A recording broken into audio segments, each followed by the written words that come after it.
The land was alive, more than just trees, rivers, and plains. To the native tribes, it was a partner, a shield, and sometimes a weapon. Every hill, every stream, every hidden valley held secrets that outsiders couldn't see. These people could make the earth itself strike fear into invaders, changing nature into a silent army. How did they turn forests, rivers, and plains into tools of deadly planning? Let's find out. To the native tribes, land was special, but it was also smart. Warriors knew every curve of the earth, every hidden ditch, every stone that could be a trap. Enemies moving through unknown ground were easy prey. A single misstep could lead to a fall into a hidden pit, a hidden snare, or even a trap filled with sharpened stakes. In some regions, tribes would soften the soil over deep pits so that outsiders couldn't feel the weakness beneath their feet. They called it the land fighting for them. Hunters often trained young warriors to use these traps in the forest first, teaching patience and the art of looking ahead. Every rock and tree became a marker, a signal to those who knew the land. Even special spaces could be deadly. Certain areas were avoided by outsiders because of rituals and warnings. But for the tribes, they were hunting grounds hidden as holy land. The combination of deep knowledge and natural hiding made the land itself an ally. Invaders often walked straight into death without even knowing they were being hunted. This plan wasn't only physical, it was mental. The fear of stepping onto special ground, the stories of disappearing travelers, made enemies slow down. Slowness alone could cost a battle, giving tribes the advantage even before the fight began. The land was alive, aware, and patient, and its secrets were written for those who belonged to it. But the land's power didn't end with soil and stones. Its rivers hid secrets that could claim lives silently, without warning. Rivers carried more than fish. They carried death. Native tribes knew the currents, the depth, the hidden rocks, and the snags that could trap a careless traveler. Many streams were changed to create false confidence. A shallow area could hide a deep pit. A calm surface could mask a sudden whirlpool, and fallen trees could act as deadly spears underwater. Tribes would also place obstacles in rivers to slow enemies or send them into dangerous zones.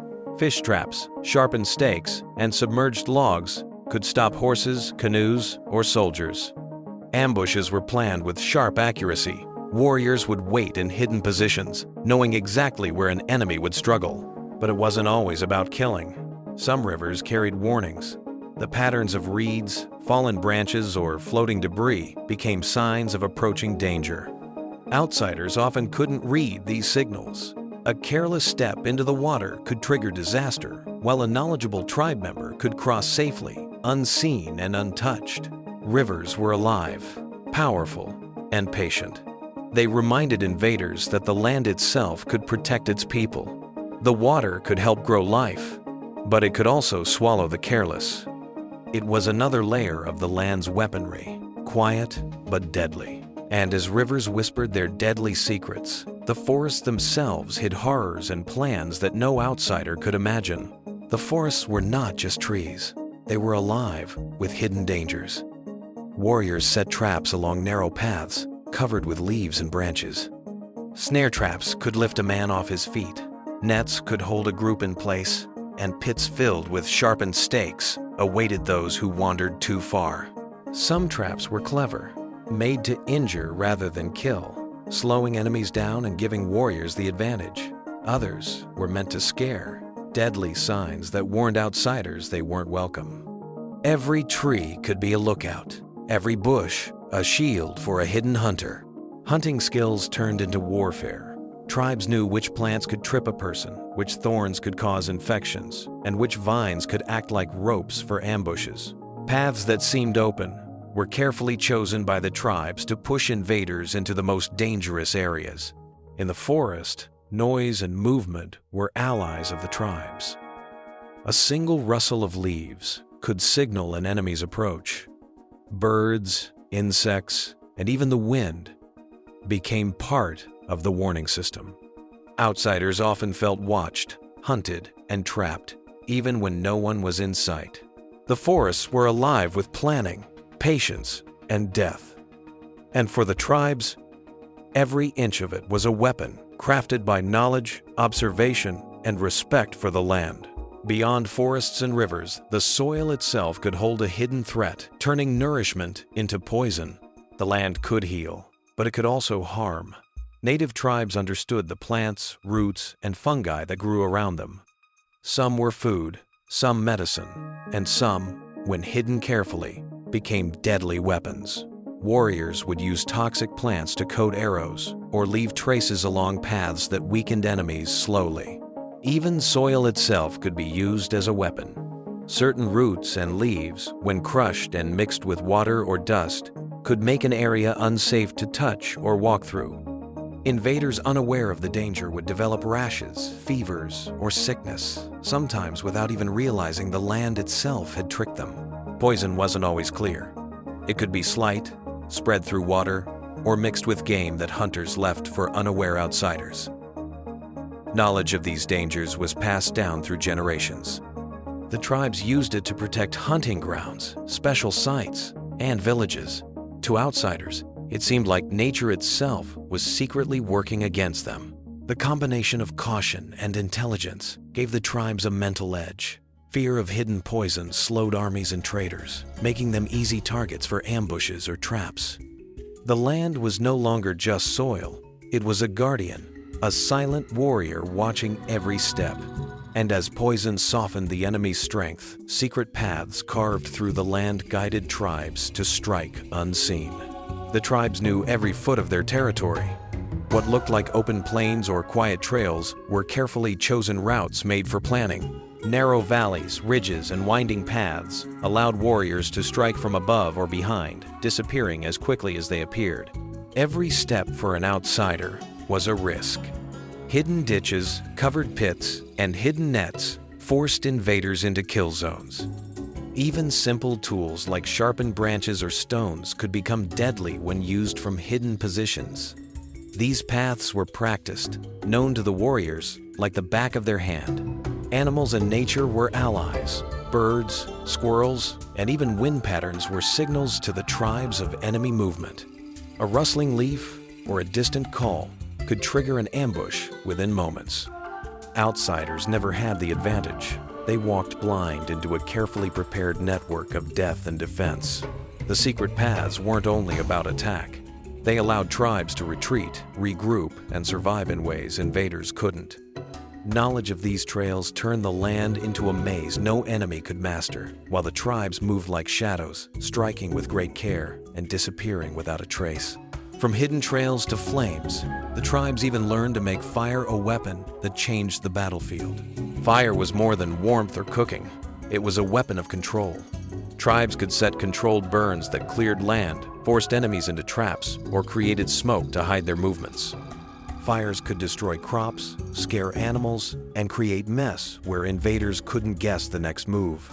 Controlled fires were carefully planned.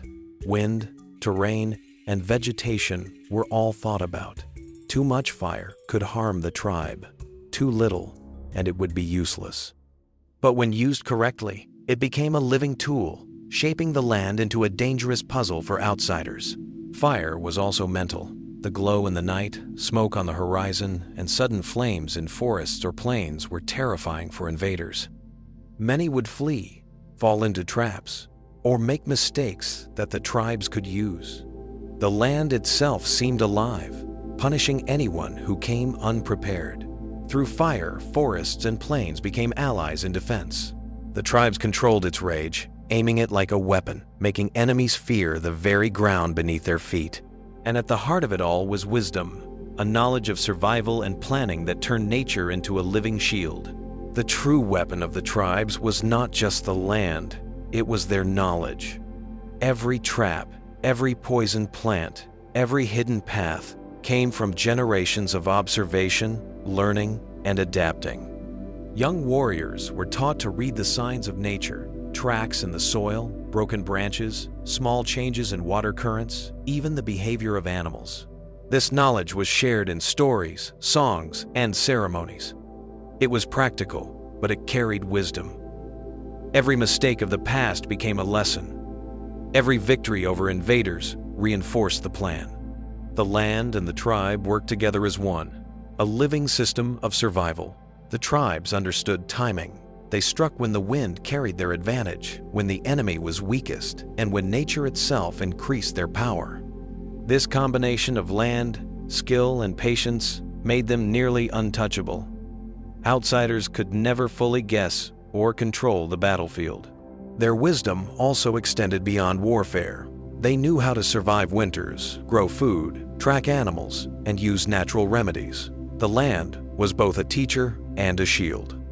In this way, every tribe became a master of their world, blending attack, defense, and survival into one smooth practice. And though time has passed, the marks of this deadly mastery remain, burned forever into the earth itself. Even today, the marks of their plans remain. Pit traps, hidden paths, controlled burn marks, and special grounds still whisper stories of survival and defense. Modern maps may not show them, but the land remembers. Every river bend, forest trail, and hilltop carries the trace of minds that turn nature into a weapon. The tribe's story is not only in battle, but in respect for the earth. They showed that the land could be a teacher, a protector, and a force to be dealt with. Their techniques may seem simple now, but they were deadly because they were smooth, natural, and changed for every season and every challenge. For those who listen, the earth still tells these stories. It speaks of planning, patience, and respect, a reminder that power lies not just in weapons, but in understanding and working with the world around you. The tribes changed the land, and in doing so, they changed the way humans could see nature itself. The native tribes turned earth, water, and fire into weapons, showing that survival and planning could come from understanding the world itself. Their deadly mastery of the land remains a powerful lesson in respect, intelligence, and strength. Remember these stories, think about the wisdom of the earth, and share the story that nature and knowledge can become one.